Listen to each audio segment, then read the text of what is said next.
Ողջույն բոլոր նրանց, ովքեր նոր են մեզ միացել, լրատվական ռադիոյի եթերում իր աշխատանքն է շարունակում Թարմ ուղեղով հաղորդումը, տաղավարում այսօր աշխատում է Լուսինե Հովակիմյանը, իմ հյուրը քաղաքագետ Հրանտ Մելիք Շահնազարյանն է, շարունակում ենք թողարկումը։ Հրանտ, հիմա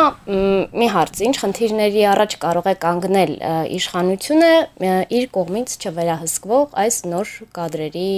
արկայության պարագայում, թե միֆ է այն, որ նրանք չեն վերահսկվում իշխանությունների կողմից։ Չվերահսկվող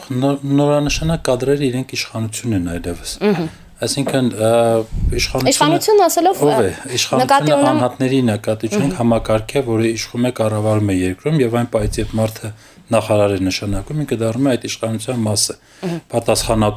Պատասխանատվություն կրող, հնարավոր է նաեւ բարիքներից օգտվող, եթե դա բարիք կարելի է կոչել, բայց բոլոր դեպքերում ինքը դառնում է իշխանություն։ Եվ այստեղ թերևս ավելի ճիշտ է մտածել, թե ինչ տրամաբանությամբ է ձևավորվում նոր իշխանությունը, այսինքն ինչ որակական հատկանիշների վրա են փորձում հենվել։ Դա մարդիկ են, ովքեր օրինակ կարող են փողոցում մեծ ազդեցություն ունենալ եւ ընտրությունների ժամանակ այսպես ուժով կլինի, թե կաշառքով կլինի ձայներ բերել, թե մարդիկ են, որոնց հեղինակությունը այլ արժեքների վրա պետք է կառուցվի։ Հիմա մեծ հաշվով հասկանում ենք, որ ինչ որ բաներ են կոտրվում, կարծրատիպեր կամ իշխանության ձևն է փոխվում, ես մտածում եմ, որ պետք է ինչ-որ բան հաշվարկված լինի։ Համենայն դեպս մի բան պարզ էր, որ նախկին կառավարությունը բավական կարևոր ոլորտներում մեղմ ասած ձախողեց եւ այսօր Հայաստանը ունի լուրջ սոցիալ-տնտեսական խնդիրներ, դա պետք է փոխել։ Հիմա եթե նա արդեն չէր լուծում այդ խնդիրները, կարծում եմ, որ դա ավելի ռիսկային էր, քան անհասկանալի կամ նոր մոտեցումներով մարդկանց բերելը։ Կարող ենք ասել, որ ուղղակի այսպիսի կադրերի ընտրությունը նաև պայմանավորված է նրանով, որ իշխանությունը ինքն էլ հասկանում է, որ այլևս վատ աշխատելը փոխելու այլ ընտրանք չունի, այսինքն ստիպված են գոնե սկսել աշխատել ինչ-որ մի բան անել։ Լավ կլիներ, որ այդ ստիպվածության չհասներ, կամ հենց առաջի օրվանից ինչ որ այլ մոտեցումներով մարդիկ առաջնորդվեին, բայց լավ է ուշ քան երբեք, նաև այս գործոնակա, ես ինչ որտեղ համաձայն եմ, որ նախկին ընթացքը չէր կարող շարունակվել եւ նախկին ընթացքը ինքը վտանգավոր էր։ Հատկապես այն իրավիճակում, երբ արտաքին մարտահրավերները ավելի սրվել են եւ ոչ միայն Ադրբեջանից բխող, այլ նաեւ աշխարհաքաղաքական, աշխարհատնտեսական միջավայր է փոխվել մեր երկրի շուրջ, բացի դրանից նաև Հայաստանի ներքին տրամադրությունները, ինչքան էլ մենք փորձենք դա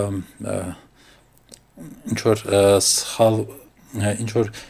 իմաստավորումը, ասես քննադատական տանենք, բայց բոլոր դեպքերում ես վստահ եմ, որ հուլիսյան զարգացումները եւ առավել եւս հասարակության արձագանքը, այսպես սասնածռեր կոչվող այդ խմբավորման գործողությունների հանդեպ, ինքը պետք է որ լուրջ ազդանշան լիներ յուրաքանչյուրի համար, լինի դա նախագահ, թե լինի սովորական մի քաղաքացի, մի աշխատավոր բանվոր, որը ապրում է այս երկրում, այսինքն հասկացանք, որ գործընթացներ կարող են սկսվել հասարակության ներսում, որոնք վտանգավոր են եւ որոնք ինքնին ներքին սպառնալիք են այլևս։ Դրա համար իհարկե պետք է աշխատել, պետք է փորձել հասկանալ որտեղ է հիմնական սխալը, շատ սխալներ ջրի երեսին են, ակնհայտորեն երևում էին եւ այլևս դրանք չհանդուրժեն, փորձել առաջ տանել, բայց չեմ ուզում, որ այս խոսքիցս այսպես տպավորություն ստեղծվի, թե ես համոզված եմ, որ ամեն ինչ փոխվում է։ Դեռ կսպասենք, կտեսնենք, այո, կադրերը նոր են, այո, իրենք տարբերվում են նախկին նախարարներից, իրենց մոտեցումներով, քայլվածքով, գործելավոճով եւ այլն, բայց դեռ որևէ արդյունք իրենք ցույց չեն տվել եւ սխալ կլինի հենց հիմա ասել, որ վատը գնաց, լավը եկավ։ Կտեսնենք, լավն են թե ոչ։ Շատ լավ, ուղղակի հետաքրքիր է, թե եթե իրական փոփոխություններ են լինում, ապա այդ փոփոխությունները ենթադրում են նաև նախկին համակարգի շատ խոշոր ձկների համար ոչ այնքան բարենպաստ իրավիճակ։ Արդյոք հանրապետականը չէր հաշվարկել այս քայլերը եւ արդյոք կարող էին իրենք թույլ տալ, որպեսզի այս կադրերը վերջի վերջո այնպիսի իրավիճակ փոխեն, որ հենց հանրապետականը խնդիրների առջև կանգնի։ Կարծում եմ հասարակությանը հենց այս խնդիրն է առաջինը հուզում, արդյոք պատժվելու են նրանք, ովքեր համակարգից են։ Պատժվելու ինձ թվաց, թե հասարակությանը հուզում է հանրապետականի ջարդելու։ Գիտեք, սա օրինակ ինձ համար հարց է, երկու նախարարներ, որոնք մեծ ֆինանսական կարողությունների տեր են, եւ սովորեն աշխատել որպես պետության մաս, հա, այսինքն իշխանության մաս, իրանք հիմա երկուսը անգործ են եւ հետաքրքիր է թե ինչով պետք է զբաղվեն։ Դա լինելու է քաղաքական պայքար իշխանությունը վերականգնելու համար, թե իրանք կզբաղվեն իրենց բիզնեսներով եւ կփորձեն ինչ որ այդ ոլորտում նաև իրենց բոլոր այսպես սպասելիքները արդարացնել կամ դա հարց է, որի պատասխանը անկեղծ ասած ես չունեմ, բայց նաև կարծում եմ, որ դա այն հարցը չէ, որի վրա պետք է շատ կենտրոնանա։ Որտեվ բոլոր դեպքերում այսօր մենք ավելի լուրջ խնդիրներ ունենք եւ մտածելու համար թե օրինակ ինչով է զբաղվելու մտածելու փոխարեն թե ինչով է զբաղվելու Գագիկ Բեգլարյանն ավելի լավ է մտածենք թե ինչպես է նոր կապի եւ տրանսպորտի նախարարը լուծելու Հայաստանում կոմունիկացիաներ անցկացնելու կամ դրանք բարելավելու խնդիրները։ Դա հարցի մի կողմն է, բայց մյուս կողմից նույն Գագիկ Բեգլարյանը ֆինանսապես շատ կայուն մարդ է։ Վերջին շրջանում Հայաստանում պաշտոն ստանձնելը, հատկապես բարձր պաշտոն ստանձնելը ավելի շատ ասոցացվում է խնդիրների հասարակության կողմից ատելություն դեպի քո նկատմամբ զգալու եւ այսպիսի տհաճ բաների հետ։ Հիմա Գագիկ Բեգլարյանի համար ավելի շատ սա ազատվելու չի նման իրավիճակից, թե Դա ես չգիտեմ նրա ներքին ապրումները, ձգտումները, ինչ է ուզում։ Եթե ուզում էր նախագահ լինել, պաշտոնները երևի թե Հայաստանում հիմա այնքան էլ գրավիչ չեն մարդկանց համար, որովհետեւ մենք մտածենք իրենք անգործությունից կփորձեն նորից վերադառնալ քաղաքականություն։ Ես վստահ եմ, որ Գագիկ Բեգլարյանն անգործ չի մնալու կամ ինքը արդեն իր կարողությունները ունի եւ եթե իսկապես անկեղծ էլ նաեւ խոսենք, անկախ մեր ընկալումներից կամ մեր պատկերացումներից թե ինչպես է նա իր հարստությունը կուտակել եւ ստեղծել, փաստը մնում է, որ այսօր մարդը նաեւ գործատու է Հայաստանում, խոշոր գործատու է եւ հասարակության շատ լայն զանգվածների բարեկեցությունը ֆինանսական եւ տնտեսական կապված է այդ մարդու բիզնեսների հետագա գործունեությունից եւ ծաղկումից։ Ես ինձ համար իմ պատկերացումների մեջ իդեալական տարբերակային է, որ մարդիկ ովքեր ունեն կարողություններ արդեն իսկ կուտակած, նրանք այդ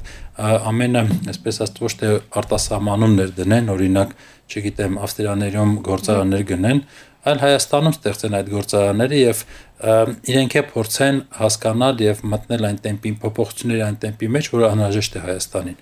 Այս պարագայում ես վստահ եմ, որ ոչ մեկ քաղաքացիներից չի ասելու, թե ինչու ինքը այսքան կուտակեց եւ գնաց։ Կտեսնեն, որ այդ կուտակվածքն նորից ներդրվում է Հայաստանում եւ դա կլինի իդեալական տարբերակը։ Իհարկե, եթե անհատական այլ սպասումներ ունեն այդ մարդիկ, դա արդեն իրենց խնդիրն է, ես ուղղակի չեմ կարող իրենց փոխարեն մտածել կամ նրանց հուզմունքները հասկանալ, բայց վստահ եմ նաև, որ նաև մոտեցումները կամ նրանց հետագա մեկնաբանությունները ցույց է տալիս, որ իրենք նույնպես հասկանում են, որ ինչ որ մի բան ընթացքի մեջ պետք է փոխել եւ հնարավոր է նաև պետք է փոխել աշխատանքի ոլորտը, հա, տեղը։ Ես ճիշտ ասած մի տենդենց եմ նկատել, հետաքրքիր է կհամաձայնես արդյոք, թե ոչ, այն քաղաքական գործիչները, որոնք ավելի շատ հայտնի են որպես խոշոր գործարարներ, այն պահից սկսած, երբ որոշում են, որ իրենք այլևս խոշոր տնտեսական գործիչներ են, այլ ոչ թե քաղաքական, սկսում է հասարակության կողմից բարկությունը առ իրենց նվազել եւ իրենք ավելի դրական կերպարներ են սկսում ընկալվել հասարակության կողմից։ Հիմա համաձայն ես նախ։ Այո, որտեվ մինչ քանի դեռ ինքը իշխանության անդամ է, ինքը համընդհանուր ռեսուրսների որ դա իրենից թալանացի արդյունք է, հա, անգամ է տնտեսական։ Թալանաց է, թե թալան չէ, ընկալումներում այո, այդպես է, բայց նորից եմ ասում, եթե մարդուն դիտարկում են որպես ռեսուրսի սպառող, հա, կամ հարստացող, բնականաբար թշնամանքը մեծանում է։ Եթե տեսնում են, որ նա ստեղծում է ինչ-որ մի բան նաև կողքիների համար, այլ տարբերակ է, ասենք, երբ որ նրանք գնում են դառնում են բիզնեսմեններ, արդեն իսկ սեփական բիզնեսի ծաղկման շահերից ելնելով նրանք պարտավոր են ներդրումներ անել, պրոֆեսիոնալ կադրեր ընտրել, լավ վարձատրել նրանց եւ արդյունքներ պահանջել։